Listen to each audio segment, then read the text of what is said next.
ಬರ್ರಿ ಬೀಗ್ರ ಊಟ ಮಾಡೋಣ. ಏ ಬಾಳ್ ಮಂದಾಗ್ಲಿ ತಗೋರಿ. ನಿಮ್ಮ ಬಾಯ ಅರಿಕೆಯಿಂದ ಹಂಗ ಆಗ್ಲೇವಾ? ನಮಸ್ತೆ ಗೆಳೆಯರೇ, ಬದುಕಿನ ಬುತ್ತಿಗೆ ತಮಗೆ ಎಂದಿನಂತೆ ಆಧಾರದ ಸ್ವಾಗತ. ಮಂಡ್ಯ ಆರ್ಗ್ಯಾನಿಕ್ ಬಗ್ಗೆ ಮಾತಾಡ್ತಾನೆ ಇದ್ದೀವಿ. ಈಗ ಭಾಳ ಪ್ರಮುಖವಾದವರು ನಮ್ಮ ಜೊತೆ ಸೇರ್ತಾ ಇದ್ದಾರೆ. ಕೆಂಪೇಗೌಡರು ಅಂತ MSc ಇನ್ ಅಗ್ರಿಕಲ್ಚರ್ ಮಾಡಿದ್ದಾರೆ.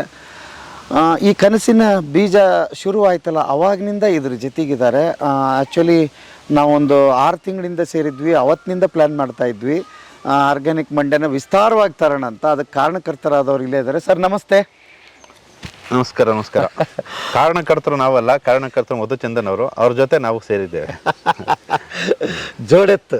ಜೋಡೆತ್ತಂತಲ್ಲ, ಅವ್ರ ಜೊತೆಗೆ ಸೇರ್ಕೊಂಡು ನಡೀತಾ ಇದ್ದೇವೆ. ಅವರೆಲ್ಲೇ ನಡೆಯೋಣ ಅಂತಾರ, ಅದು ಹಿಂದೆ ಹೋಗ್ತಾ ಇರೋದು. ಬಹಳ ಖುಷಿ ಆಯ್ತು ಸರ್. ಅಂದರೆ ಒಂದು ಸಂಸ್ಥೆಯಿಂದ ಹಿಂಗೆ ನಿಮ್ಮ ಅವಿರತ ಶ್ರಮ ಇದೆಯಲ್ಲ, ಒಂದು ದೊಡ್ಡ ಕನಸುಗಾರರಿದ್ದೀರಿ. ಆಮೇಲೆ ಒಂದು ದೊಡ್ಡ ಪರಿಕಲ್ಪನೆ ಇದೆ. ನಾನು ಈ 2 ದಿವಸದಲ್ಲಿ ಏನು ಓಡಾಡಿ ಬಂದೆ, ಸುತ್ತಾಡಿ ಬಂದೆ, ಸಂಪೂರ್ಣ ನನಗೆ ಆರ್ಗ್ಯಾನಿಕ್ ಅಂತ ಒಂಚೂರು ಅರ್ಥ ಮಾಡ್ಕೊಳ್ಳೋಕೆ ಸಾಧ್ಯ ಆಯಿತು. ನಿಮ್ಮಿಂದ ಇನ್ನೂ ಸುಮಾರು ವಿಷಯ ನಮ್ಮ ವೀಕ್ಷಕರಿಗೆ ಗೊತ್ತಾಗಬೇಕಾಗಿದೆ. ಹಾಗಾಗಿ ಅದನ್ನ ಮಾತಾಡೋಣಂತೆ. ಈಗ ಸದ್ಯಕ್ಕೆ ನಾವು ಎಲ್ಲಿ ನಿಂತಿದ್ದೀವಿ ಸರ್? ಇದು ಯಾವ ಜಾಗ? ಈಗ ಆನಸೋಸ್ಲು ಅನ್ನೋಂಥ ಗ್ರಾಮದಲ್ಲಿ ಇದ್ದೀವಿ. ಈ ಗ್ರಾಮದಲ್ಲಿ ಇತ್ತೀಚೆಗೆ ಒಂದು ಜಮೀನು ತಗೊಂಡಿದ್ದೇವೆ ನಮ್ಮ ಆರ್ಗ್ಯಾನಿಕ್ ಮಂಡ್ಯ ಸಂಸ್ಥೆ ವತಿಯಿಂದ. ಈ ಜಮೀನಿನ ಉದ್ದೇಶ ಏನಪ್ಪ ಅಂತಂದರೆ, ಈ ಜಮೀನಿನಲ್ಲಿ ಇದು ರೋಡ್ಗೆ ಒಂದು ಸ್ವಲ್ಪ ಹತ್ತಿರ ಇರೋದ್ರಿಂದ ಈ ಜಮೀನಿನಲ್ಲಿ ಒಂದು ಮಾದರಿ ತೋಟವನ್ನು ಅಥವಾ ಮಾದರಿ ಜಮೀನನ್ನು ನಿರ್ಮಾಣ ಮಾಡಿ ಇಲ್ಲಿ ಸಾವಯವ ಕೃಷಿ ಬಗ್ಗೆ ಹೊರಗಿನಿಂದ ಬರ್ತಕ್ಕಂಥ ರೈತರುಗಳು ಮತ್ತು ಸಾವಯವ ಕೃಷಿ ಮಾಡಬೇಕು ಅಂತ ಆಕಾಂಕ್ಷಿಗಳೇನಿದ್ದಾರೆ ಅವರಿಗೆ ಒಂದು ತರಬೇತಿ ಕೇಂದ್ರ ಮಾಡಬೇಕು ಅನ್ನೋದು ಒಂದು ಉದ್ದೇಶ.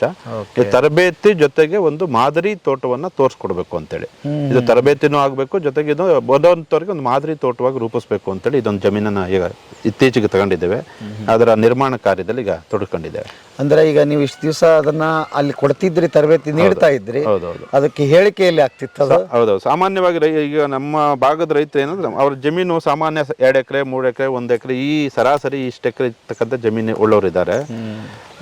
ಆ ಗಾತ್ರದ ಜಮೀನು ಯಾರಿಗಿದೆಯೋ ಅವ್ರಿಗೊಂದು ಮಾದರಿ ತೋಟವನ್ನು ನಿರ್ಮಾಣ ಮಾಡಿ ತೋರಿಸ್ಬೇಕು ಅನ್ನೋದು ಉದ್ದೇಶ. ಅದ್ರ ಜೊತೆಗೆ ದೂರಗಳಿಂದ ಅಥವಾ ನಮ್ಮ ಮಂಡ್ಯ ಜಿಲ್ಲೆಯ ಹಲವಾರು ಭಾಗದಿಂದ ಬರ್ತಕ್ಕಂಥ ರೈತರುಗಳಿಗೆ ಒಂದು ತರಬೇತಿ ಕೊಡುವಂಥ ಒಂದು ಜಾಗನೂ ಆಗುತ್ತೆ, ಜೊತೆಗೆ ಒಂದು ಮಾದರಿಯನ್ನು ತೋರಿಸ್ಕೊಟ್ಟಂಗೂ ಆಗುತ್ತೆ ಅನ್ನೋ ದೃಷ್ಟಿಯಿಂದ ಇದನ್ನ ನಿರ್ಮಾಣ ಮಾಡಕ್ಕೆ ಪ್ರಯತ್ನ ಮಾಡ್ತಾ ಇದ್ದೀವಿ.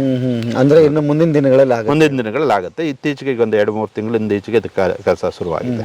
ಅಂದ್ರೆ ಈಗ 1 ಎಕರೆನಲ್ಲಿ ಏನೇನು ಸಾಧ್ಯತೆಗಳಿದೆ? 1 ಎಕರೆನಲ್ಲಿ ಏನು ಸಾಧ್ಯತೆ ಇದೆ? ಒಟ್ಟಾರೆ ಇದು 3 ಎಕರೆ ಮಾಡಲ್ ಮಾಡಬೇಕು ಅಂತ. 3 ಎಕರೆನಲ್ಲಿ ಒಂದು ರೈತ ಏನೆಲ್ಲ ಮಾಡ್ಲಿಕ್ಕೆ ಸಾಧ್ಯತೆ ಇದೆ ಅವೆಲ್ಲನೂ ಇಲ್ಲಿ ತೋರಿಸ್ಕೊಡ್ಬೇಕು ಅಂತೇಳಿ. ಅಂದ್ರೆ ನಾವು ನೆಕ್ಸ್ಟ್ ಬಂದಾಗ ಇದೆಲ್ಲ ರೆಡಿ ಆಗುತ್ತೆ. ಜೊತೆಗೆ ಇಲ್ಲಿ ಒಂದು ತರಬೇತಿ ವ್ಯವಸ್ಥೆನೂ ಕೂಡ ಇರುತ್ತೆ. ಅಂದ್ರೆ ಉಳ್ಕೊಳ್ಳಿಕ್ಕೆ ದೂರದಿಂದ ಬರ್ತಕ್ಕಂಥ ಒಂದು 30-40 ಜನ ಇವರಿಗೆ ಆಕಾಂಕ್ಷಿಗಳಿಗೆ ಉಳ್ಕೊಳ್ಳುವಂಥದ್ದು, ಜೊತೆಗೆ ತರಬೇತಿಗೆ ಬೇಕಾದಂಥ ವ್ಯವಸ್ಥೆಗಳು, ತರಬೇತಿ ಹಾಲ್ ಆಗ್ಬೋದು ಅಥವಾ ಅದಕ್ಕೆ ಬೇಕಾದಂಥ ಏಡ್ಸ್ ಆಗ್ಬೋದು, ಅಂದರೆ ಟೂಲ್ಸ್ಗಳು, ಸಾಮಗ್ರಿಗಳು ಏನೇನು ಬೇಕೋ ಅವೆಲ್ಲವೂ ಕೂಡ ಇದರಲ್ಲಿ ಜೋಡಿಸ್ಬೇಕು ಅನ್ನೋ ಒಂದು ಉದ್ದೇಶ ಇದೆ. ಅದ್ಭುತ ಸರ್, ಅದ್ಭುತ. ಮುಂದಿನ ದಿವಸಗಳಲ್ಲಿ ಅದಾಗಲಿ. ಇನ್ನು ಮೂಲ ವಿಷಯಕ್ಕೆ ಬರೋಣ. ಹೇಳಿ. ಆರ್ಗ್ಯಾನಿಕ್ ಮಂಡ್ಯದ ದೇವೋದ್ದೇಶಗಳು ಬಗ್ಗೆ ಮಾತಾಡೋದಾದ್ರೆ? ಆರ್ಗ್ಯಾನಿಕ್ ಮಂಡ್ಯದ ದೇವೋದ್ದೇಶಗಳು ಅಂದರೆ ಪ್ರಮುಖವಾಗಿ 3 ರೀತಿಯ ಉದ್ದೇಶ ಅಥವಾ ಚಟುವಟಿಕೆ ನಡೀತಾ ಇದ್ದಾವೆ. ಒಂದು, ರೈತರಲ್ಲಿ ಮತ್ತು ಗ್ರಾಹಕರಲ್ಲಿ ಈ ಸಾವಯವ ಉತ್ಪನ್ನಗಳನ್ನು ಬೆಳೆಯೋದ್ರ ಬಗ್ಗೆ ಮತ್ತು ಅದನ್ನು ಬಳಸೋದ್ರ ಬಗ್ಗೆ ಜಾಗೃತಿ ಮೂಡಿಸುವಂಥದ್ದು. ಅದಕ್ಕೆ ಶೈಕ್ಷಣಿಕ ಚಟುವಟಿಕೆಗಳು ಸಾಕಷ್ಟು, ಅಂದರೆ ಅರಿವು ಮೂಡಿಸುವಂಥ, ಜಾಗೃತಿ ಮೂಡಿಸುವಂಥ ಚಟುವಟಿಕೆಗಳನ್ನು ಹೆಚ್ಚಾಗಿ ಮಾಡ್ತಾ ಇದ್ದೇವೆ. ಅಂದರೆ ತರಬೇತಿಗೊಳಿಸುವಂಥ ಕಾರ್ಯಕ್ರಮಗಳು. ಅದ್ರ ಜೊತೆಗೆ ಉತ್ಪಾದನಾ ಚಟುವಟಿಕೆಗಳು ಅಂತ ಕರೀತೇವೆ. ಉತ್ಪಾದನಾ ಚಟುವಟಿಕೆಗಳು ಅಂದಾಗ ಸಾವಯವದಲ್ಲಿ ನಿಜವಾಗಿ ಬೆಳೆಯೋದ್ರ ಬಗ್ಗೆ ರೈತರಿಗೆ ತರಬೇತಿ ಕೊಡುವಂಥದ್ದು, ಅವರಿಂದ ಮಾಡಿಸುವಂಥದ್ದು, ಅವ್ರಿಗೆ ಬೇಕಾದಂಥ ಸಪೋರ್ಟನ್ನು ಕೊಡುವಂಥದ್ದು, ಈ ಥರದ್ದೆಲ್ಲ ಚಟುವಟಿಕೆಗಳು ಒಂದಷ್ಟು ನಡೀತಾ ಇದ್ದಾವೆ. ಅದ್ರ ಜೊತೆಗೆ ರೈತರು ಬೆಳೆದದ್ದನ್ನು ಖರೀದಿ ಮಾಡಿ ಅದಕ್ಕೆ ಒಂದಷ್ಟು ಸಂಸ್ಕರಣೆ ಮಾಡಿದ್ದನ್ನು ಮಾರಾಟ ಮಾಡುವಂಥ ಚಟುವಟಿಕೆಗಳು ಕೂಡ ನಡೀತಾ ಇದೆ. ಈಗ 3 ಚಟುವಟಿಕೆ ಮತ್ತೊಮ್ಮೆ ಹೇಳೋದಾದರೆ, ಒಂದು ಶೈಕ್ಷಣಿಕ ಚಟುವಟಿಕೆಗಳು, ಜಾಗೃತಿ ಮೂಡಿಸುವಂಥ ಚಟುವಟಿಕೆಗಳು, 2ನೇದು ಉತ್ಪಾದನಾ ಚಟುವಟಿಕೆಗಳು, 3ನೇದು ಮಾರಾಟ ಮಾಡ್ತಕ್ಕಂಥ ಚಟುವಟಿಕೆಗಳು. ಈ 3 ರೀತಿಯ ಚಟುವಟಿಕೆಗಳನ್ನು ಆರ್ಗ್ಯಾನಿಕ್ ಮಂಡ್ಯ ವತಿಯಿಂದ ಮಾಡಲಾಗ್ತಾ ಇದೆ. ಬಹುಶಃ ಮೊದಲನೇದೇ ಭಾಳ ಇಂಪಾರ್ಟೆಂಟ್ ಅಂತ ಅನ್ಕೊಳ್ಳೋದು ಮತ್ತು ಅವಶ್ಯಕತೆ. ಹೌದು. ಇದರಲ್ಲಿ 3 ಚಟುವಟಿಕೆಗಳಿಗೆ ಕಾಲಕ್ರಮೇಣ ಪ್ರಾರಂಭ ಮಾಡಿದ್ದು ಆಕ್ಚುಲಿ ಕೋಆಪರೇಟಿವ್ ಸೊಸೈಟಿ ಮುಖಾಂತರ ಮಾಡಿದ್ದು. ಕಾಲಕ್ರಮೇಣ ಅದನ್ನು ಅವಶ್ಯಕತೆಗೆ ಅನುಗುಣವಾಗಿ ಪ್ರಸ್ತುತ 3 ರೀತಿಯ ಸಂಸ್ಥೆಗಳು, ಅಂದರೆ ಆರ್ಗ್ಯಾನಿಕ್ ಮಂಡ್ಯದ ವ್ಯಾಪ್ತಿ ಒಳಗಡೆ ಅದರ ಸಹ ಸಂಸ್ಥೆಗಳು ಅಂತ ಕರಿಬೋದು ಅಥವಾ ಸೋದರ ಸಂಸ್ಥೆಗಳು ಅಂತ ಕರಿಬೋದು, 3 ರೀತಿಯ ಸಂಸ್ಥೆಗಳಲ್ಲಿ ಕೆಲಸ ಮಾಡ್ತಾ ಇದ್ದಾವೆ. ಮೊದಲನೇದು ಆರ್ಗ್ಯಾನಿಕ್ ಮಂಡ್ಯ ಫಾರ್ಮರ್ ಫೌಂಡೇಶನ್ ಅಂತೇಳಿ. ಆ ಫೌಂಡೇಶನ್ ವತಿಯಿಂದ ನಾನೇನೀಗ ಜಾಗೃತಿ ಮೂಡಿಸುವಂಥ ಕಾರ್ಯಕ್ರಮಗಳು ಅಥವಾ ಶೈಕ್ಷಣಿಕ ಚಟುವಟಿಕೆಗಳು ಅಂತ ಮಾತಾಡಿದ್ವಿ, ಆ ರೀತಿ ಚಟುವಟಿಕೆಗಳನ್ನು ನಡೆಸ್ತಾ ಇದ್ದೀವಿ. ಅದ್ರ ಜೊತೆಗೆ Mandya organic farmers cooperative society ಅಂತಿದೆ, ಮಂಡ್ಯ ಸಾವಯವ ಕೃಷಿಕರ ಸಹಕಾರ ಸಂಘ ಅಂತೇಳಿ. ಆ ಸಹಕಾರ ಸಂಘದ ಮುಖಾಂತರ ಮುಖ್ಯವಾಗಿ ರೈತರಿಂದ ಬೆಳೆಸುವಂಥ ಚಟುವಟಿಕೆಗಳು, ಅಂದರೆ ರೈತರಿಗೆ ಬೇಕಾದಂಥ ತರಬೇತಿ ಕೊಟ್ಟು ಅವರಿಂದ ಬೆಳೆಸಿ ಖರೀದಿ ಮಾಡುವಂಥ ಚಟುವಟಿಕೆಗಳು ಈ ಸೊಸೈಟಿ, ಕೋಆಪರೇಟಿವ್ ಸೊಸೈಟಿ ಮುಖಾಂತರ ನಾವು ಮಾಡ್ತಾ ಇದ್ದೀವಿ. ಮೂರನೇದು ಬಹಳ ಮುಖ್ಯವಾದ್ದು, ರೈತರಿಂದ ಖರೀದಿ ಮಾಡಿ ಅದನ್ನು ಮಾರಾಟ ಮಾಡ್ತಕ್ಕಂಥ, ಸಂಸ್ಕರಣೆ ಮಾಡಿ ಮಾರಾಟ ಮಾಡ್ತಕ್ಕಂಥ ಕೆಲಸಗಳನ್ನು ಕಂಪನಿ ವತಿಯಿಂದ ಮಾಡ್ತಾ ಇದ್ದೀವಿ. Mandya organic foods private limited ಅನ್ನೋಂಥ ಒಂದು ಕಂಪನಿ, ಆ ಕಂಪನಿ ವತಿಯಿಂದ ಆ ಕೆಲಸ ನಡೀತಾ ಇದೆ. ಈ ಮೂರು ಸಂಸ್ಥೆಗಳನ್ನು ಸೇರಿಸಿ ನಾವು ಆರ್ಗ್ಯಾನಿಕ್ ಮಂಡ್ಯ ಅಂತೇಳಿ ಒಂದು ಬ್ರ್ಯಾಂಡ್ ಮಾಡಿ ಆ ಬ್ರ್ಯಾಂಡ್ ಮುಖಾಂತರ ನಮ್ಮೆಲ್ಲ ಚಟುವಟಿಕೆಗಳು ನಡೀತಾ ಇದ್ದಾವೆ. ನೀವು ಮೊದಲೇ ಹೇಳಿದ್ರಿ ಜ್ಞಾನವನ್ನು ಹಂಚುವಂಥದ್ದು, ತಿಳುವಳಿಕೆ ಮೂಡಿಸುವಂಥದ್ದು ರೈತರಲ್ಲಿ ಅಂತ. ಆ್ಯಕ್ಚುಲಿ ನಾವು ಕೃಷಿ ದೇಶ ನಮ್ಮದು, ಮೂಲತಃ ನಮ್ಮದು ಕೃಷಿನೇ. ಹೇಗೆ ಅದು ಮೊದಲಿನಿಂದ ನಡ್ಕೊಂಡು ಬಂದಿದೆ, ಸಾವಿರಾರು ವರ್ಷದ ಇತಿಹಾಸ ಇದೆ, ಮತ್ತು ಎಲ್ಲಿ ಅದು ಕಳೆದು ಹೋಯಿತು ಮತ್ತು ಎಲ್ಲಿ ಮೂಡಿಸ್ತಕ್ಕಂಥ ಪ್ರಯತ್ನ ಹೇಗೆ ನಡೀತಾ ಇದೆ? ಕಳೆದೋಗಿದ್ದೆಲ್ಲಿ ಅಂತಾರೆ, ಬಹುಶಃ ಒಂದು ಹಸಿರು ಕ್ರಾಂತಿಯ ಒತ್ತಿಂದ ಎಲ್ಲ ಒಂದು ಕಡೆ ನಾವು ಕಳ್ಕೊಂಬಂದ್ವಿ. ಒಂದು ಧಾವಂತ ಹೆಚ್ಚು ಉತ್ಪಾದನೆ ಮಾಡಬೇಕು ಅನ್ನೋಂಥ, ಮತ್ತು ಅವತ್ತಿನ ತುರ್ತಿತ್ತು, ಏನೋ ಹೆಚ್ಚು ಜನಸಂಖ್ಯೆ ಸ್ಫೋಟ ಆಗ್ತಿತ್ತು, ಜನಸಂಖ್ಯೆಗೆ ಅನುಗುಣವಾಗಿ ಹೆಚ್ಚು ಆಹಾರ ಬೆಳೆಯುವಂಥ ಪ್ರಮೇಯ ಬಂತು. ಆಹಾರ ಬೆಳಿಬೇಕಾಗಿ ಬಂದಾಗ ಹೆಚ್ಚು ಇಳುವರಿ ಕೊಡ್ತಕ್ಕಂಥ ತಳಿಗಳು ಉಟ್ಕೊಂಡು, ಯಾವಾಗ ಹೆಚ್ಚು ಇಳುವರಿ ಕೊಡ್ತಕ್ಕಂಥ ತಳಿಗಳು ಉಟ್ಕೊಂಡು ಅಂದರೆ ವಿಜ್ಞಾನಿಗಳು ಕಂಡಿಡಿದ್ರು. ಆ ಕಂಡಿಡಿದಾದ್ಮೇಲೆ ಆ ಹೆಚ್ಚು ಇಳುವರಿ ಕೊಡ್ತಕ್ಕಂಥ ತಳಿಗಳಿಗೆ ತಕ್ಕಂಗೆ ಹೆಚ್ಚು ಆಹಾರ ಬೇಕಾಯಿತು, ಅಂದರೆ ಪೋಷಕಾಂಶಗಳು ಅಥವಾ ಗೊಬ್ಬರಗಳು ಬೇಕಾಯಿತು. ಹೆಚ್ಚು ಗೊಬ್ಬರ ಕೊಡೋಕ್ಕಾಗದ ಇದ್ದಾಗ ಈ ರಾಸಾಯನಿಕ ಗೊಬ್ಬರಗಳನ್ನು ಅನಿವಾರ್ಯವಾಗಿ ಬಳಸುವಂಥ ಪರಿಸ್ಥಿತಿ ಬಂತು ದೇಶದಲ್ಲಿ. ಬಟ್ ಅಲ್ಲಿಗೆ ನಿಂತಿದ್ರೆ ಸರಿ ಆಗ್ತಿತ್ತು. ಆ ರಾಸಾಯನಿಕ ಗೊಬ್ಬರಗಳ ಬಳಕೆ ಹೆಚ್ಚಾಗ್ತಾ ರೈತರು ಅವುಗಳ ಬಳಕೆ ಜಾಸ್ತಿ ಮಾಡಿಕೊಂಡು ಮೂಲಭೂತವಾಗಿ ಬಳಸಬೇಕಾಗಿದ್ದಂಥ ಸಾವಯವ ಗೊಬ್ಬರಗಳನ್ನು, ಸಾವಯವ ಪರಿಕರಗಳನ್ನು ಬಳಸೋದು ಬಹಳನೇ ಕಡಿಮೆ ಆಗೋಯ್ತು. ಅಲ್ಲಿ ನಿಜವಾದ ಸಮಸ್ಯೆ ಶುರುವಾಗಿದ್ದು. ಯಾವಾಗ ಸಾವಯವ ಗೊಬ್ಬರಗಳ ಬಳಕೆ ಕಡಿಮೆ ಆಯಿತು, ಸಾವಯವ ಗೊಬ್ಬರಗಳ ಬಳಕೆ ಇಲ್ದೇ ಬರೀ ರಾಸಾಯನಿಕಗಳಿಂದ ಬೆಳೆದಂಥ ಆಹಾರಗಳು ಅಥವಾ ಬೆಳೆಗಳು ಹೆಚ್ಚು ರೋಗಗಳಿಗೆ ತುತ್ತಾಗುವಂಥ, ಹೆಚ್ಚು ಕೀಟಗಳಿಗೆ ತುತ್ತಾಗುವಂಥ ಒಂದು ಪ್ರಮೇಯ ಬಂತು. ಆ ಸಂದರ್ಭದಲ್ಲಿ ಹೆಚ್ಚೆಚ್ಚು ಔಷಧಿಗಳನ್ನು, ಅಂದರೆ ಔಷಧಿ ಅಂತ ರೈತರು ಕರೀತಾರೆ, ಅದು ವಿಷಗಳು, ಪೆಸ್ಟಿಸೈಡ್ ಅಥವಾ ಕ್ರಿಮಿನಾಶಕ, ಕಳೆನಾಶಕ ಅಥವಾ ನಮ್ಮ ಕೀಟನಾಶಕ ಅಂತ ಏನು ಕರೀತೇವೆ, ಅವೆಲ್ಲನೂ ಬಳಸುವಂಥ ಅನಿವಾರ್ಯತೆ ಸೃಷ್ಟಿಯಾಯಿತು. ಯಾವಾಗ ಅವೆಲ್ಲ ಬಳಸುವಂಥ ಅನಿವಾರ್ಯತೆ ಸೃಷ್ಟಿಯಾಯಿತು, ಎಲ್ಲರಿಗೂ ಗೊತ್ತಿರೋ ಪ್ರಕಾರ ಹಲವಾರು ರೀತಿಯ ಪರಿಸರದ ಮಾಲಿನ್ಯ ಶುರುವಾಯಿತು, ಹಲವಾರು ರೀತಿಯ ಆರೋಗ್ಯ ಸಮಸ್ಯೆಗಳು ಸೃಷ್ಟಿಯಾಯಿತು. ಎಲ್ಲದನ್ನು ಮನೆಗಂಡಂತ ನಮ್ಮ ಒಂದು ವ್ಯವಸ್ಥೆ ಈಗ ಮತ್ತೆ ಮರಳಿ ಮಣ್ಣಿಗೆ ಅನ್ನೋ ಥರ ಮರಳಿ ಹಳೆ ದಾರಿಗೆ, ಅಂದರೆ ಸಾವಯವ ದಾರಿಗೆ, ಹಿಂದೆ ನಮ್ಮ ತಾತನ ಕಾಲದಲ್ಲಿ ಮುತ್ತಾತನ ಕಾಲದಲ್ಲಿ ಏನು ಮಾಡ್ತಾಯಿದ್ರು ಆ ದಾರಿಗೆ ಹೋಗೋದೇ ಉತ್ತಮ ಅನ್ನುವಂಥದ್ದನ್ನು ಕಂಡುಕೊಂಡು ಹಲವಾರು ಸಂಘ ಸಂಸ್ಥೆಗಳು, ಸರ್ಕಾರಗಳು ಇವತ್ತು ಆ ನಿಟ್ಟಿನಲ್ಲಿ ಪ್ರಯತ್ನ ಮಾಡ್ತಾ ಇದ್ದೀವಿ. ಆ ಪ್ರಯತ್ನದ ಭಾಗವಾಗಿ ನಾವು ಕೂಡ ನಮ್ಮ ಇತಿಮಿತಿಯಲ್ಲಿ ನಮ್ಮ ಕೈಲಾದಷ್ಟು ಮಟ್ಟಿಗೆ ಈ ಚಟುವಟಿಕೆಯಲ್ಲಿ ನಾವು ಕೂಡ ತೊಡಸ್ಕೊಂಡಿದ್ದೇವೆ. ಅಂದರೆ ಈಗ ಅವತ್ತು ಏನಿತ್ತು ಸಾವಯವನ ಬೆಳೀತಾ ಇದ್ರು, ಹೌದೌದು, ಸಾಕಾಗ್ತಿರ್ಲಿಲ್ಲ, ಜನಸಂಖ್ಯೆ ಜಾಸ್ತಿ ಆಯಿತು. ಹಾಗಾಗಿ ಅನಿವಾರ್ಯ ಕಾರಣಗಳಿಂದ ಸರ್ಕಾರಗಳು ಇಂಥ ಪ್ರಯತ್ನ ಮಾಡೋಕ್ಕೆ ಶುರು ಮಾಡಿದ್ವು, ಅದು ಹೆಚ್ಚಾಯಿತು ಅಂತ ಹೇಳ್ಬೋದು. ಬಟ್ ಒಂದು ಪ್ರಶ್ನೆ, ಅವತ್ತು ಕೂಡ 100% ಕೃಷಿ, ಯಾಕೆಂದ್ರೆ ಈಗ ನಾವು ನೋಡ್ತಾ ಇದ್ವಿ ಸುಮಾರು ಪಡ ಬಿದ್ದವ್ರಿ ಹೊಲ, ಯಾರು ಮಾಡೋರೇ ಇಲ್ಲ. ಈಗ ಬೇಕಾದಷ್ಟು ಭೂಮಿ ಖಾಲಿ ಇದೆ, ಬೆಲೆ ಅಂತ ಕಡಿಮೆ ಏನಾಗಿಲ್ಲ, ಬೆಲೆ ಇದೆ ಬಟ್ ಖಾಲಿ ಇದೆ. ಅವತ್ತು ಹಂಗಿತ್ತ, ಸಂಪೂರ್ಣ ಕೃಷಿ ನಡೀತಿತ್ತ? ಕೃಷಿ ನಡೀತಿತ್ತು. ಏನಂತಾರೆ, ಈಗ ವಾಸ್ತವನ ನಾವು ಮಾತಾಡೋದಾದ್ರೆ ಅವಾಗ ಜನಸಂಖ್ಯೆ ಕಡಿಮೆ ಇತ್ತು, ಇಳುವರಿನೂ ಕಡಿಮೆ ಇತ್ತು. ಅವತ್ತಿಗೆ ಉದಾಹರಣೆ, ಇದು ಸ್ವತಂತ್ರ ಬಂದಾಗ ನಮ್ಮ ದೇಶದ ಜನಸಂಖ್ಯೆ ಅಂದಾಜು 30-35 ಕೋಟಿ ಜನಸಂಖ್ಯೆ ಇತ್ತು ಅಂತೇಳಿ ಒಂದು ಅಂದಾಜಿದೆ. ಅವತ್ತಿನ ಜನಸಂಖ್ಯೆಗೆ ಅವತ್ತಿನ ಆಹಾರ ಸಾಕಾಗ್ತಿರ್ಲಿಲ್ಲ ವಾಸ್ತವ. ಅಂದರೆ ಅವತ್ತಿನ ಜನಸಂಖ್ಯೆಗೆ, ಅದರಲ್ಲೂ ವಿಶೇಷವಾಗಿ ಬಂಗಾಳ ಬೇರೆ ಬೇರೆ ಕಡೆ ಎಲ್ಲ ಬರ ಬಂದಾಗ ಆಹಾರ ಸಾಲದಲ್ಲೇ ವಿದೇಶದಿಂದ ಆಹಾರನ ಇಂಪೋರ್ಟ್ ಮಾಡ್ಕೊಳ್ಳೋಂಥ, ಆಮದು ಮಾಡ್ಕೊಳ್ಳೋಂಥ ಪರಿಸ್ಥಿತಿ ನಿರ್ಮಾಣ ಆಯಿತು. ಆ ಸಂದರ್ಭದಲ್ಲಿ ಅವತ್ತಿದ್ದಂಥ ಪಾಲಿಸಿ ಮೇಕರ್ಗಳು ಅಥವಾ ಸರ್ಕಾರಗಳು ಅಥವಾ ಅವತ್ತಿದ್ದಂಥ ಆಡಳಿತಗಾರರು, ವಿಜ್ಞಾನಿಗಳೆಲ್ಲ ಕೂಡಿಕೊಂಡು ಇದಕ್ಕೇನೋ ಒಂದು ಪರಿಹಾರ ಕಂಡುಹಿಡಿಬೇಕು ಅಂತೇಳಿ ಅವಾಗ ನಿಮ್ಗೆ ಹೇಳೋದಾದರೆ ಅಮೇರಿಕಾ ಮತ್ತು ಇತರ ಯುರೋಪ್ ದೇಶಗಳಿಂದ ಒಂದಷ್ಟು ತಳಿಗಳನ್ನು ಇಂಪೋರ್ಟ್ ಮಾಡಿಕೊಂಡು ಆ ತಳಿಗಳನ್ನು ಬಳಸ್ಕೊಂಡು ನಮ್ಮ ದೇಶದಲ್ಲಿ ವಿಶೇಷವಾದಂಥ ಹೆಚ್ಚು ಇಳುವರಿ ಕೊಡ್ತಕ್ಕ, ಅದರಲ್ಲೂ ಗೋಧಿ ಮತ್ತು ಭತ್ತದ ತಳಿಗಳು ಮೊದಲು ಕಂಡಿಡಿದ್ರು ಅಥವಾ ಚಾಲ್ತಿಗೆ ಬಂದು ಅಲ್ಲಿಂದ ಶುರುವಾಯಿತು ಹಸಿರು ಕ್ರಾಂತಿ. ಹಸಿರು ಕ್ರಾಂತಿ ಉದ್ದೇಶ ಮೂಲಭೂತವಾಗಿದ್ದು ಆಹಾರ ಹೆಚ್ಚು ಉತ್ಪಾದನೆ ಮಾಡಬೇಕು, ಆಹಾರ ಭದ್ರತೆನ ನಾವು ಸಾಧಿಸಬೇಕು ದೇಶದಲ್ಲಿ ಅಂತೇಳಿ. ಬಟ್ ಆ ಧಾವಂತದಲ್ಲಿ ಏನಾಗೋಯ್ತು, ಎಲ್ಲ ಒಂದು ಕಡೆ ನಮ್ಮ ಮಣ್ಣಿನ ಆರೋಗ್ಯದ ಕಡೆ ಹೆಚ್ಚು ಗಮನ ಅವತ್ತಿನ ಸಂದರ್ಭದಲ್ಲಿ ಪಾಲಿಸಿ ಮೇಕರ್ಗಳು ಕೊಡಲಿಲ್ಲ. ಅದರ ದುಷ್ಪರಿಣಾಮ ನಾವತ್ತು ಇವತ್ತು ಎದುರಿಸ್ತಾ ಇದ್ದೀವಿ. ಬಹುಶಃ ಅವತ್ತೇ ನಾವು ಆ ಹಂತದಿಂದಲೇ ನಾವು ಮಣ್ಣಿನ ಆರೋಗ್ಯದ ಕಡೆನೂ ಹೆಚ್ಚು ಗಮನ ಕೊಟ್ಕೊಂಡು ಬಂದಿದ್ರೆ ಬಹುಶಃ ಇವತ್ತಿನ ಪರಿಸ್ಥಿತಿ ನಿರ್ಮಾಣ ಆಗ್ತಿರ್ಲಿಲ್ಲ. ಇವತ್ತಿನ ಪೀಳಿಗೆಗೆ ನಂಜುಂಡಸ್ವಾಮಿ ಅವ್ರ ಹೋರಾಟ ಮತ್ತು ಹಸಿರು ಕ್ರಾಂತಿ ಬಗ್ಗೆ ಗೊತ್ತಿಲ್ಲ. ಆಕ್ಚುಲಿ ಏನು ಸರ್ ಅದು ಹೋರಾಟ, ಏನಂತ ಶುರು ಮಾಡಿದ್ರು ಅದು? ಅಲ್ಲ, ಹೋರಾಟ ನಂಜುಂಡಸ್ವಾಮಿರ ಹೋರಾಟ ನಾನಾ ಆಯಾಮಗಳಿದಾವೆ. ಅದರಲ್ಲಿ ಇದು ಒಂದು ಆಯಾಮ. ಏನಿತ್ತು ಅವ್ರದ್ದು ವಾದ ಆಕ್ಚುಲಿ?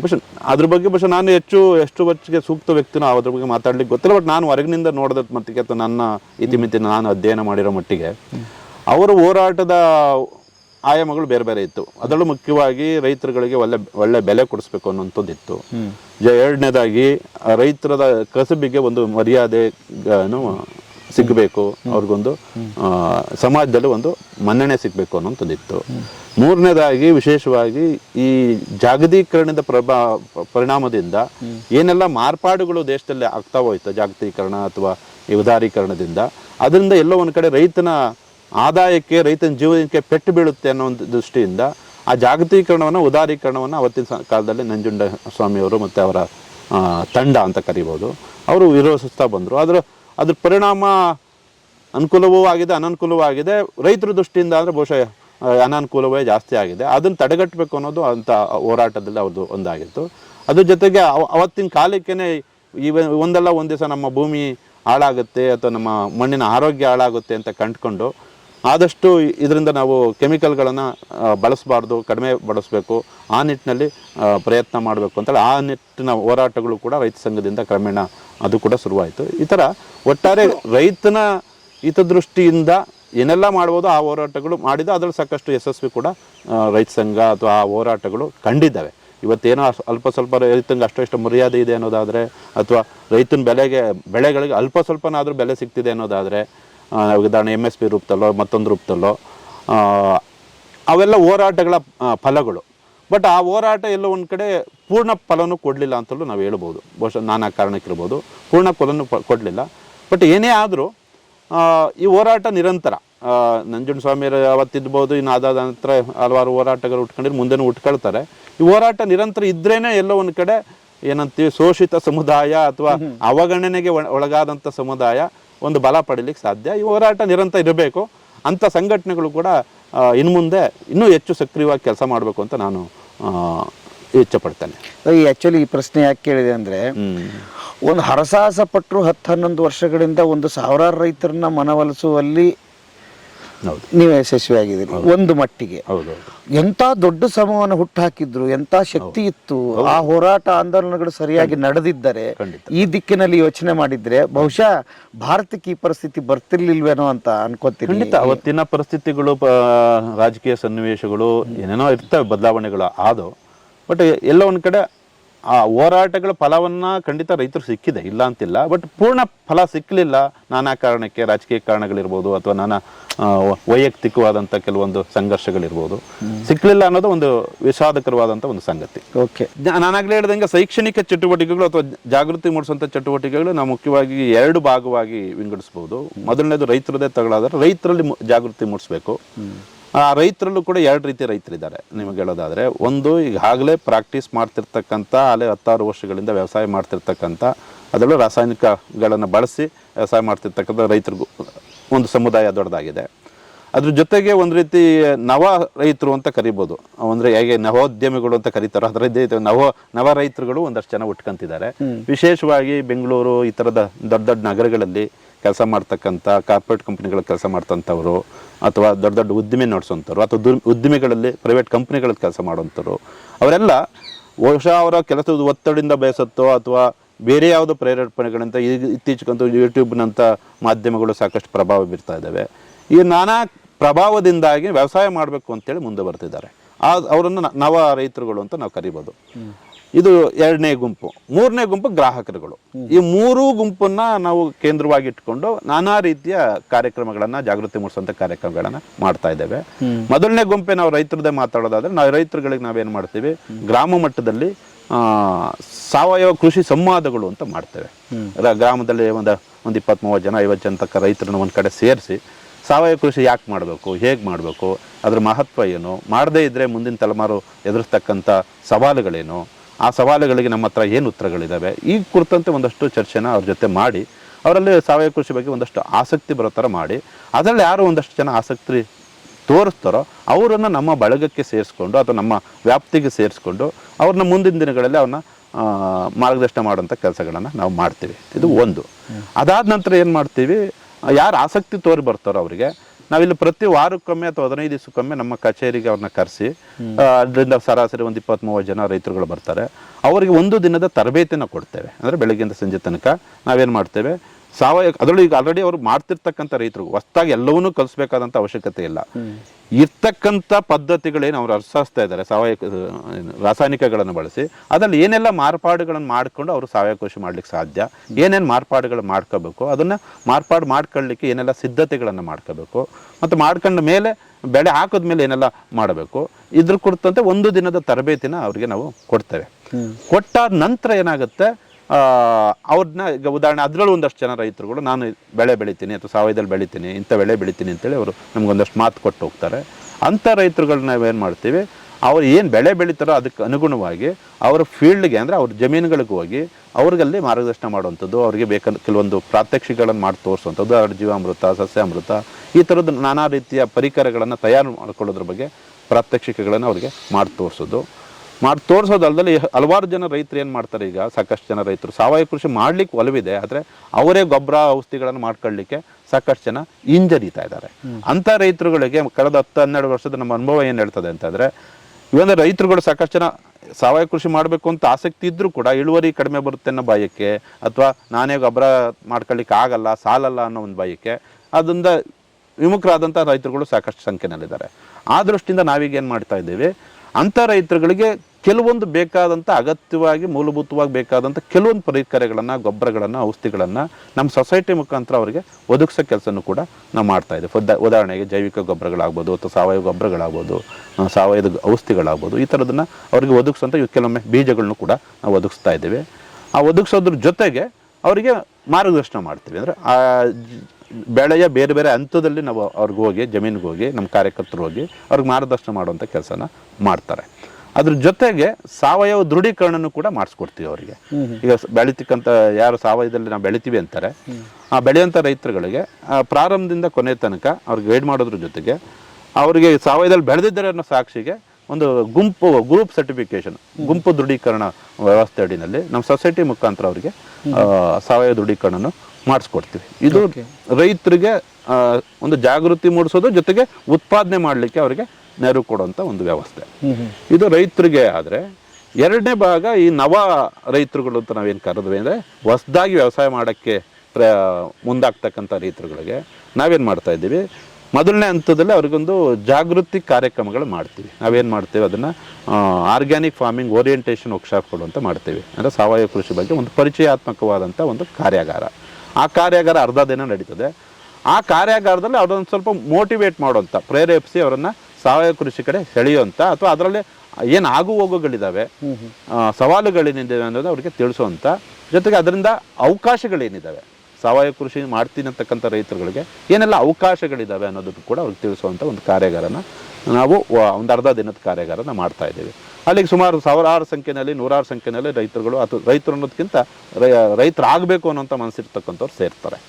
ಅದಾದ ನಂತರ ಏನು ಮಾಡ್ತೀವಿ, ಅದರಲ್ಲೂ ಒಂದಷ್ಟು ಜನ ಇದನ್ನು ಸೀರಿಯಸ್ ಆಗಿ ಗಂಭೀರವಾಗಿ ಇಲ್ಲ ನಾನು ವ್ಯವಸಾಯ ಮಾಡಬೇಕು ಅನ್ನೋದು. ಉದಾಹರಣೆ 100 ಜನ, ಉದಾಹರಣೆ ನಿಮ್ಗೆ ಸರಾಸರಿ ನಿಮಗೆ 300-400 ಜನ ಸೇರ್ತಾರೆ, 300-400-500 ಜನ ತನಕ ಸೇರ್ತಾರೆ ಆ ಕಾರ್ಯಾಗಾರಗಳಿಗೆ. ಬಟ್ ಎಲ್ಲರೂ ಸಾವಯವ ಕೃಷಿ ಮಾಡೋದಕ್ಕೆ ಮುಂದಾಗಲಿಕ್ಕಿಲ್ಲ. ಅದು ಅಟ್ಲೀಸ್ಟ್ 30-40-50 ಜನ ನಾನು ಗಂಭೀರವಾಗಿ ಸಾವಯವ ಕೃಷಿ ಮಾಡಬೇಕು ಅಂತೇಳಿ ಮುಂದಾಗುವಂಥವ್ರಿಗೆ ನಾವೇನು ಮಾಡ್ತೀವಿ, ಅಗ್ರಿಕಲ್ಚರ್ 360 ವರ್ಕ್ಶಾಪ್ ಅಂತ ಕರಿತೀವಿ. ಅಂದರೆ ಒಂದು ಸಮಗ್ರವಾಗಿ ಸಾವಯವ ಕೃಷಿ ಅಥವಾ ಕೃಷಿ ಬಗ್ಗೆ ಒಂದು ಸಮಗ್ರ ಚಿತ್ರಣ ನೀಡುವಂಥ ಒಂದು ಕಾರ್ಯಾಗಾರ. ಉದಾಹರಣೆಗೆ ಎಷ್ಟೋ ಜನಕ್ಕೆ ಜಮೀನೇ ಇರಲ್ಲ, ಜಮೀನು ತಗೋಬೇಕು ಅನ್ನೋ ಅಲ್ಲಿಂದ ಸ್ಟಾರ್ಟ್ ಮಾಡಬೇಕಾಗಿದೆ. ಹಾಗಾಗಿ ಜಮೀನು ತಗೊಳ್ಳೋದಾದ್ರೆ ಏನೆಲ್ಲ ನೋಡಬೇಕು, ಜಮೀನು ತಗೊಳ್ಳೋದು ಹೇಗೆ, ಏನೆಲ್ಲ ದಾಖಲಾತಿಗಳನ್ನು ಅವರು ಹಂಚ್ಕೋಬೇಕಾಗತ್ತೆ ಅಥವಾ ಮಾಡಿಸ್ಬೇಕಾಗತ್ತೆ. ಜೊತೆಗೆ ಜಮೀನು ತಗೊಂಡ್ಮೇಲೆ ಅದನ್ನು ಅಭಿವೃದ್ಧಿಗೊಳಿಸೋದು ಹೆಂಗೆ, ಏನೆಲ್ಲ ಪರಿಕರಗಳನ್ನು ಅವರು ಕೊಂಡ್ಕೋಬೇಕಾಗತ್ತೆ, ಅಂದರೆ ಪರಿಕರ ಮಿಷಿನರಿಗಳನ್ನು ಕೊಂಡ್ಕೋಬೇಕಾಗತ್ತೆ. ಅದ್ರ ಜೊತೆಗೆ ಸಾವಯವ ಕೃಷಿ ಮಾಡೋದು ಹೆಂಗೆ, ಅದು ತತ್ವಗಳೇನು, ಅದ್ರ ಜೊತೆಗೆ ಆ ಸಾವಯವ ಕೃಷಿ ಮಾಡತಕ್ಕಂಥ ಲೆಕ್ಕಾಚಾರಗಳೇನು, ಫೈನಾನ್ಷಿಯಲ್ ಅನಾಲಿಸಿಸ್ ಅಥವಾ ಆರ್ಥಿಕ ವಿಶ್ಲೇಷಣೆ ಅಂತ ಕರಿತೇವೆ. ಅಂದರೆ ಏನು ಇನ್ವೆಸ್ಟ್ಮೆಂಟ್ ಮಾಡಬೇಕಾಗತ್ತೆ, ಏನು ಆದಾಯ ಬರ್ಬೋದು, ಎಷ್ಟು ಖರ್ಚು ಬರ್ಬೋದು, ಏನೆಲ್ಲ ರಿಸ್ಕ್ಗಳಿದ್ದಾವೆ ಅನ್ನೋದೆಲ್ಲನೂ ಆ ಒಂದು ಕಾರ್ಯಾಗಾರದಲ್ಲಿ, ಒಂದು ದಿನದ ಕಾರ್ಯಾಗಾರ, ಬೆಳಿಗ್ಗೆಯಿಂದ ಸಂಜೆ ತನಕ ಒಂದು ದಿನ ಕಾರ್ಯಾಗಾರದಲ್ಲಿ ಅವ್ರಿಗೆ ಹೇಳ್ತೇವೆ. ಅದನ್ನು ಮೀರಿ ಇಲ್ಲ ನಾನು ಮಾಡ್ತೀನಿ ಅನ್ನೋಂಥ ಮನಸ್ಸಿರ್ತಕ್ಕಂಥ ರೈತರುಗಳಿಗೆ ಅಷ್ಟು ಆ ಕಾರ್ಯಾಗಾರ ಸಾಕಾಗಲ್ಲ. ಅಷ್ಟು ಒಂದು ಪ್ರಾಥಮಿಕ ತಿಳುವಳಿಕೆ ಅಷ್ಟೇ ಅವ್ರಿಗೆ ಬರ್ತದೆ ಈ ಕಾರ್ಯಾಗಾರದಲ್ಲಿ. ಅದಾದ ನಂತರ ನಿಜವಾಗ್ಲೂ ನಾನು ಮಾಡ್ತೀನಿ ವ್ಯವಸಾಯ ಅನ್ನೋಂಥವ್ರಿಗೆ ನಾವೇನು ಮಾಡ್ತೀವಿ, ಇಂಟರ್ನ್ಶಿಪ್ ಟ್ರೈನಿಂಗ್ ಪ್ರೋಗ್ರಾಮ್ಗಳು ಅಂತ ಮಾಡ್ತೀವಿ. ಅದರಲ್ಲಿ 2 ಥರ ಇದೆ. ಒಂದು 16 ವಾರದ ಕಾರ್ಯಕ್ರಮ ಒಂದಿದೆ. 16 ವಾರದ ಕಾರ್ಯಕ್ರಮದಲ್ಲಿ ಮಾಡ್ತೀವಿ, ಪ್ರತಿ ವಾರಕ್ಕೊಮ್ಮೆ ಈ ಆಸಕ್ತ ನವ ರೈತರುಗಳು ಬರ್ತಾರೆ. ಆ ವಾರಕ್ಕೊಮ್ಮೆ ಏನು ಮಾಡ್ತೀವಿ, 16 ಮೊದಲನೇ ವಾರದಿಂದ 16ನೇ ವಾರ ತನಕ ಯಾವುದೋ ಒಂದು ಬೆಳೆನ ತಗೊಂಡು ಅಥವಾ ಒಂದು ಬೆಳೆಗಳನ್ನ ತಗೊಂಡು ಆ ಬೆಳೆಗಳಿಂದ ಪ್ರಾರಂಭದಿಂದ ಭೂಮಿ ತಯಾರಿಕೆ ಅಥವಾ ಭೂಮಿ ಸಿದ್ಧತೆಯಿಂದ ಅದನ್ನು ನಾಟಿ ಮಾಡಿ ಬೆಳವಣಿಗೆ ಮಾಡಿ ಕಟಾವು ಮಾಡೋ ತನಕ ಬೇರೆ ಬೇರೆ ಹಂತದಲ್ಲಿ ಏನೆಲ್ಲ ಕ್ರಮಗಳನ್ನು ಮಾಡಬೇಕು. ಗೊಬ್ಬರ ತಯಾರು ಮಾಡೋದ್ರಿಂದ ಭೂಮಿ ತಯಾರು ಮಾಡೋದ್ರಿಂದ ಹಿಡಿದು ಅದನ್ನು ನಾಟಿ ಮಾಡಿ ಗೊಬ್ಬರ ಹಾಕಿ ನೀರು ಕಟ್ಟಿ ಅದನ್ನು ಔಷಧಿಗಳು ಕೊಟ್ಟು ಆಹಾರಗಳನ್ನು ಅಂದರೆ ಗೊಬ್ಬರಗಳನ್ನು ಕೊಟ್ಟು ಬೆಳೆ ಕಟಾವು ಮಾಡೋ ತನಕ ಹಂತವಾಗಿ ಏನೇನು ಮಾಡಬೇಕು ಅದೆಲ್ಲವನ್ನು 16 ವಾರದ ಕಾರ್ಯಕ್ರಮದಲ್ಲಿ ಮಾಡ್ತೀವಿ. ಅವ್ರು ವಾರಕ್ಕೊಮ್ಮೆ ಬಂದು ಪ್ರಾಕ್ಟಿಕಲ್ ಆಗಿ ಪ್ರಾಯೋಗಿಕವಾಗಿ ಇದನ್ನು ಮಾಡಿ ಕಲಿತಾರೆ. ಇದು ಒಂದು ಪ್ರಾಯೋಗಿಕ ತರಬೇತಿ 16 ವಾರದ್ದು. ಎಲ್ಲಿ ನಡೆಯುತ್ತೆ? ಅದಿಲ್ಲೇ ನಡೀತಾ. ನಾವು ಕೂತಿದ್ದೀವಿ ಜಾಗ ಇಲ್ಲಿ, ಈ ಜಾಗದಲ್ಲೇ ಮಾಡ್ತಾ ಇದ್ದೀವಿ. ಈಗ ಆಲ್ರೆಡಿ ಚಾಲನೆಯಲ್ಲಿದೆ, ಆ ತರಬೇತಿ ನಡೀತಾ ಇದೆ.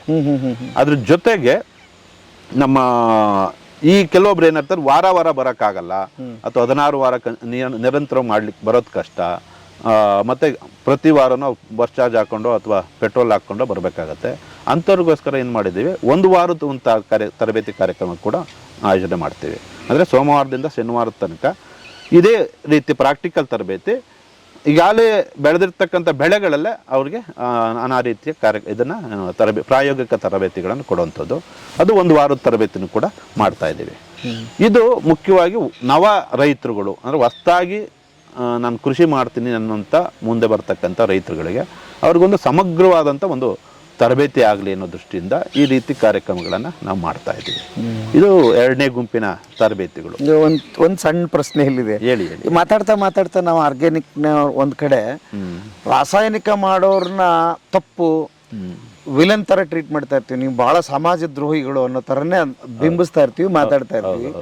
ಬಟ್ ಒಂದಿಷ್ಟು ಅವ್ರ ಕಡೆ ಗಮನ ಕೊಟ್ಟು ಕೇಳಿದಾಗ ಅವ್ರದ್ದು ಹೇಳ್ತಾ ಇದ್ರು, ನಾವು ರೈತರನ್ನ ಮಾತಾಡಿಸ್ತಾ ಇದ್ದೆ, ಇಲ್ಲ ಸ್ವಾಮಿ ನಿಮ್ಗೆ ಹೆಂಗೆ ಖರ್ಚಿದೆ, ತಿಂಗಳಿಗೆ ನಮಗೂ ಹಂಗೆ ಖರ್ಚಿದೆ, ನಮ್ಮ ಮಕ್ಕಳು ಓದಬೇಕಾಗಿದೆ, ನಾವು ಬೆಳಿಬೇಕಾಗಿದೆ, ನಿಮ್ಮ ಮಟ್ಟಕ್ಕೆ ಬೆಳಿಬೇಕಾಗಿದೆ, ನಮ್ಮ ಹುಡುಗರು ನಮ್ಮನ್ನು ನಂಬ್ಕೊಂಡು ಕೂತಿಲ್ಲ, ಇವತ್ತು ಅವರು ಸಮಾಜ ಜೊತೆಗೆ ಓಡಬೇಕಾಗಿದೆ, ನಮಗೆ ದುಡ್ಡು ಬೇಕು, ನಿಮ್ಮದು ಹೇಳೋದು ಬಹಳ ಲೇಟ್ ಆಗ್ತದೆ, ನಾವು ಆಲ್ರೆಡಿ ಕಮಿಟ್ ಆಗ್ಬಿಟ್ಟಿದ್ದೀವಿ, ರಾಸಾಯನಿಕ ಮಾಡಕ್ ಅಂತ ಹೋಗ್ಬಿಟ್ರೆ 1 ವರ್ಷ 2 ವರ್ಷ 3 ವರ್ಷ ಅಂತ ಟರ್ಮ್ಸ್ ಇದೆ ಅಲ್ಲಿ ಅಂತ ಹೇಳ್ತೀರಾ.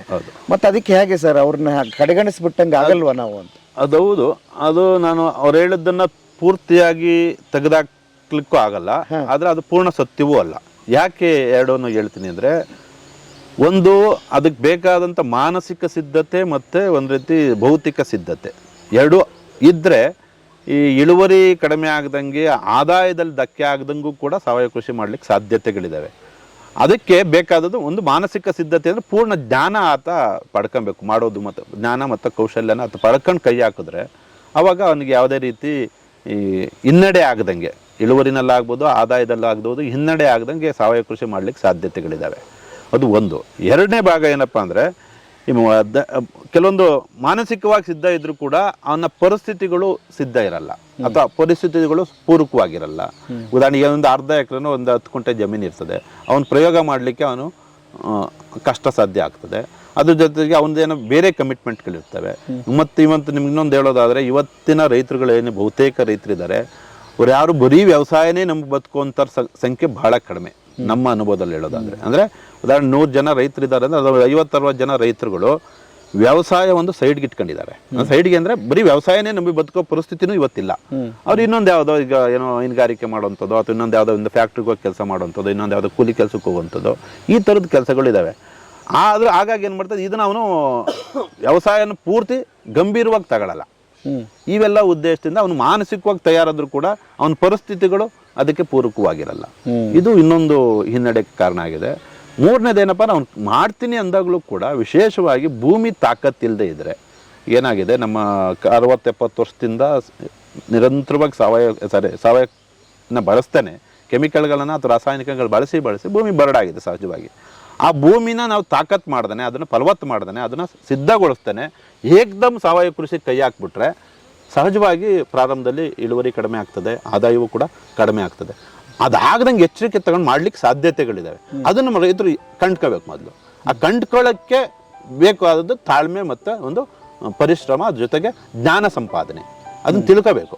ತಿಳ್ಕೊಂಡು ಕೈ ಹಾಕಿದ್ರೆ ಖಂಡಿತ ಸಾವಯವ ಕೃಷಿನ ಇಳುವರಿ ಕಡಿಮೆ ಆಗದಂಗೆ ಅಥವಾ ಆದಾಯ ಕಡಿಮೆ ಆಗದಂಗೆ ರೂಢಿಸ್ಕೊಳ್ಳಿಕ್ಕೂ ಸಾಧ್ಯತೆಗಳಿದಾವೆ. ಬಟ್ ಬಹುತೇಕ ರೈತರುಗಳು ನೀವು ಹೇಳಿದ್ದು ಸತ್ಯನೇ ಏನಂತಂದ್ರೆ ಇದ್ರಲ್ಲಿ ಸೋಲ್ತಿದ್ದಾರೆ. ಯಾರು ಕೈ ಹಾಕಿದಾರೆ, ಸಾಕಷ್ಟು ಜನ ರೈತರು ಕೈ ಹಾಕಿ 2-3 ವರ್ಷ ಇಳುವರಿ ಬರಲಿಲ್ಲ, ಇದು ಆದಾಯ ಕಡಿಮೆ ಆಯ್ತು ಅಂತೇಳಿ ಮರಳಿ ವಾಪಸ್ಸು ಕೆಮಿಕಲ್ಗೆ ಹೋದವರು ಇದ್ದಾರೆ. ಯಾಕೆಂದ್ರೆ ಅವ್ರ ಸಿದ್ಧತೆಗಳು ಪೂರ್ಣವಾಗಿಲ್ಲ. ಅದು ಕಾರಣ ನನ್ನ ಭಾವನೆ. ಅದು ಒಂದಾಯ್ತು ಸರ್. ಈಗ ನಾವೆಲ್ಲರನ್ನೂ ಇಂಥವ್ರನ್ನ ತೋರಿಸಿದಾಗ ಸುಮಾರು ಜನತೆ ಎಕ್ಸಾಂಪಲ್